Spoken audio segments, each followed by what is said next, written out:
พระธรรมประจำวันของพระเจ้าในเมื่อมนุษย์เชื่อในพระเจ้าเขาก็ต้องติดตามบาทเก้าของพระเจ้าเทื่อละบาทเก้าอย่างใกล้ชิดเขาควรติดตามพระเมสสาน้อยบ่ว่าพระองค์จะไปไสก็ตาม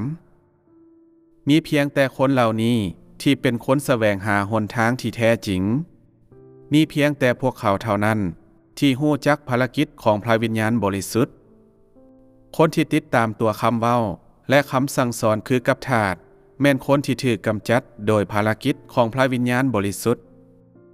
ในแต่ละระยะของเวลาพระเจ้าจะเริ่มต้นภารกิจใหม่และในแต่ละระยะจะมีการเริ่มต้นใหม่ท่ามกลางมนุษย์ถ้ามนุษย์เพียงแต่ปฏิบัติตามความจริงที่ว่าพระเยโฮวาเป็นพระเจ้าและพระเยซูเป็นพระคริสต์ซึ่งเป็นความจริงที่เพียงแต่ใช้ได้กับยุคที่เกี่ยวข้องแล้วมนุษย์ก็จะนำบ่ทันภารกิจของพระวิญญาณบริสุทธิ์ได้จักเทื่อและจะบ่สามารถรับเอาภารกิจของพระวิญญาณบริสุทธิ์ตลอดไปบ่ว่าพระเจ้าจะปฏิบัติภารกิจแนวใดก็ตามมนุษย์ก็ติดตามโดยบ่สงสัยแม้แต่น้อยเดียวและเขาก็ติดตามอย่างใกล้ชิดในวิธีนี้มนุษย์จะสามารถถูกพระวิญญาณบริสุทธิ์กำจัดได้แนวใดบ่ว่าพระเจ้าจะเฮ็ดหยังก็ตามตราบใดที่มนุษย์มั่นใจว่านั่นแม่นภารกิจของพระวิญญาณบริสุทธิ์และร่วมมือในภารกิจของพระวิญญาณบริสุทธิ์โดยบ่มีข้อสงสัยใดๆแล้วและพยายามบรรลุเงื่อนไขของพระเจ้าแล้วเขาจะถูกลงโทษได้แนวใดภารกิจของพระเจ้าบ่เคยหยุดจักเทื่อบาทเก้าของพระองค์บ่เคยหยุดสงัดจักเทื่อและก่อนการสำเร็จภารกิจแห่งการคุ้มครองของพระองค์ยุ่งอยู่เสมอและบ่เคยหยุดจักเทื่อแต่มนุษย์แม่นแตกต่างเมื่อได้รับเพียงแต่จำนวนเล็กน้อย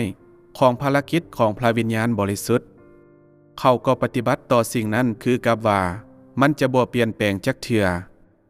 เมื่อได้รับความรู้เล็กน้อยเขาก็บ่สืบต่อติดตามบาทเก้าภารกิจที่ไม่กว่าของพระเจ้าเมื่อได้เห็นเพียงแต่ส่วนเล็กน้อยในภารกิจของพระเจ้าเขาก็กำหนดให้พระเจ้าเป็นห้างไม้พิเศษทันทีและเชื่อว่าพระเจ้าจะยังคงอยู่ในหูปห้างนี้ที่เขาเห็นอยู่ต่อหน้าเขาซึ่งมันเป็นแบบนี้ในอดีต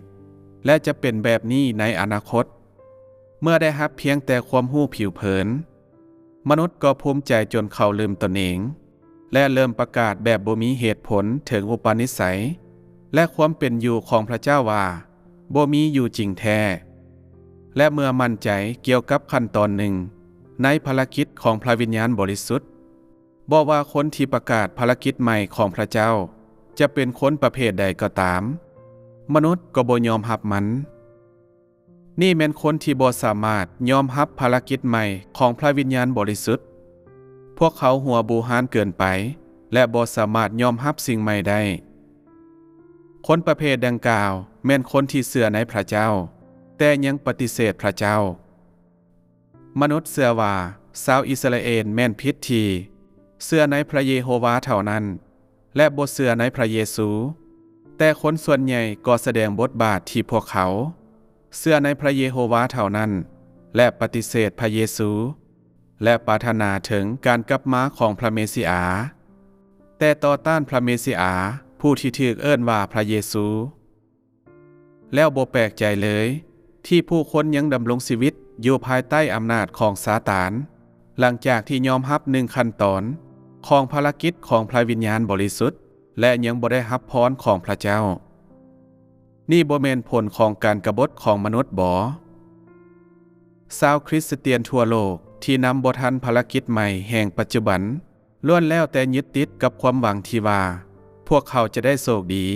และสมมุติว่าพระเจ้าจะเฮ็ดให้ความปรารถนาแต่ละอย่างของพวกเขาสำเร็จแต่พวกเขาบ่สามารถเว้าได้อย่างมั่นใจว่าเป็นหยังพระเจ้าจึงพาพวกเขาขึ้นสู่สวรรค์ชั้น3หรือพวกเขาบ่มั่นใจว่าพระเยซูจะมาเพื่อรับเอาพวกเขาขี่ถึงเมฆสีขาวได้แนวใดแห่งไกลที่พวกเขาจะเว้าด้วยความมั่นใจที่สุดว่าพระเยซูมาถึงเมฆสีขาวแท้ๆในมื้อที่พวกเขาจินตนาการหรือบ่ วกเขาทุกคนวิตกกังวลและเฮ็ดหยังบ่ถูก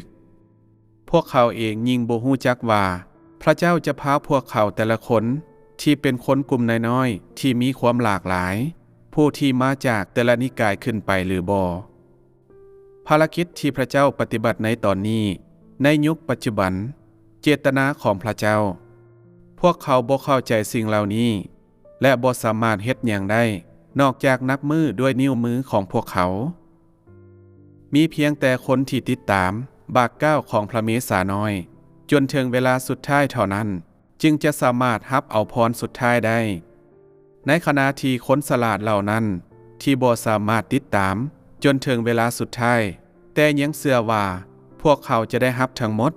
แม้นบ่สามารถเป็นพยานถึงการปรากฏตัวของพระเจ้าได้พวกเขาทุกคนเชื่อว่าพวกเขาเป็นคนฉลาดที่สุดถึงแผ่นดินโลกและพวกเขาหยุดการพัฒนาที่สืบเนื่องของภารกิจของพระเจ้าโดยบ่มีเหตุผลเลย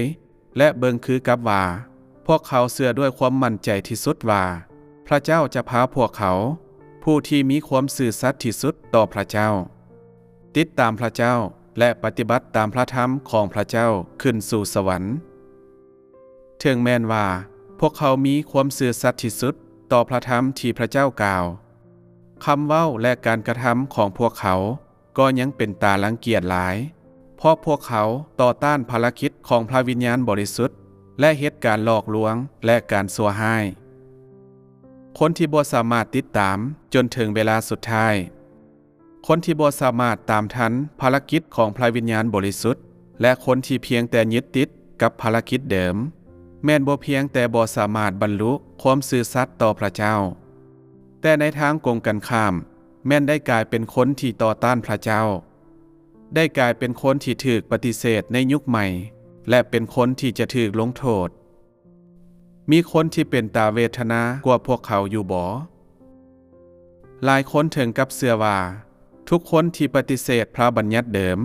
และยอมรับภารกิจใหม่แม้นบ่มีความสำนึก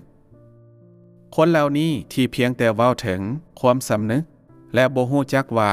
ภารกิจของพระวิญญาณบริสุทธิ์จะถูกความสำนึกของพวกเขาเองตัดความคาดหวังของพวกเขาในที่สุดภารกิจของพระเจ้าบ่ได้ปฏิบัติตามคำสั่งสอนและถึงแม้นว่ามันเป็นภารกิจของพระองค์เองแต่พระเจ้าก็ยังบ่ยึดติดกับมันสิ่งที่ควรถูกปฏิเสธก็ถูกปฏิเสธสิ่งที่ควรถูกกำจัดก็ถูกกำจัดแต่มนุษย์เฮ็ดให้ตนเองเป็นศัตรูกับพระเจ้าโดยยึดติดเพียงแต่ส่วนเล็กน้อยเดียวของภารกิจแห่งการคุ้มครองของพระเจ้านี่บ่แม่นความบ่มีเหตุผลของมนุษย์บ่นี่บ่แม่นความโง่จ้าของมนุษย์บ่ยิ่งผู้คนบ่กล้าและระมัดระวังเกินไปย้อนพวกเขาย่านบ่ได้รับพรของพระเจ้าหลายสำใดพวกเขาก็ยิ่งบ่สามารถได้รับพรที่ยิ่งใหญ่หลายสำนั้น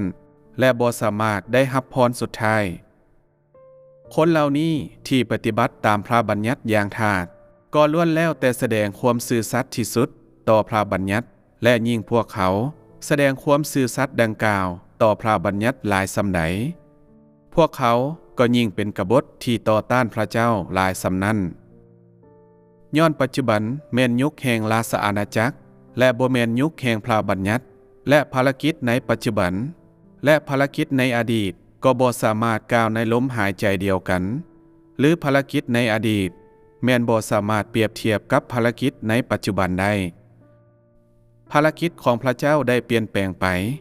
และการปฏิบัติของมนุษย์ก็ได้เปลี่ยนแปลงไปเช่นกันมันบ่แม่นการยึดติดกับพระบัญญัติหรือแบกไม้กางเขนฉะนั้นความซื่อสัตย์ของผู้คนต่อพระบัญญัติและไม้กางเขนแม้นจะบ่ได้รับการเห็นดีจากพระเจ้า